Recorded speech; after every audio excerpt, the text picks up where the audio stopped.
Maji. KHRC is accused of failing to account for 1.2 billion shillings, managing illegal accounts, and unwarranted and divisive administrative stalking and harassment of CSOs.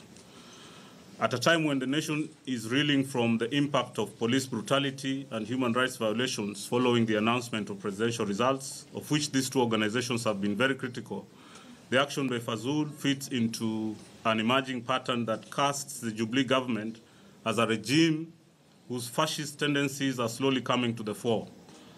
As organizations that work in the civil liberty sector, we believe that this attempt to deregister KHRC and AFRICOM is part of a larger campaign of systemic legal and administrative measures to discredit, repress, and prevent independent civil society organizations from undertaking legitimate human rights work of Fazul. And this phenomena is not new, and its effect, of course, the palpable trepidation that overhangs the entire civic space has been with us since the Jubilee administration took power in 2013, on the backdrop of accusations that the civil society connived with Western powers to open crimes against humanity cases in respect of the president and his deputy following the disputed elections of 2007.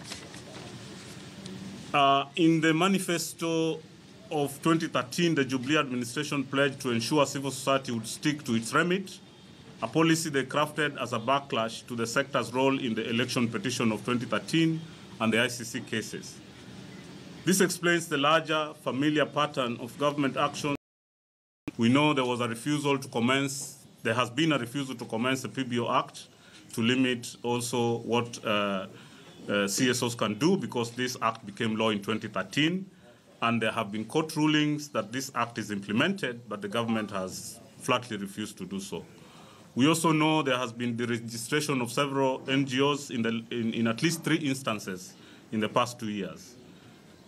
There have been NGOs listed as terrorist entities. Many NGOs have had their bank accounts frozen.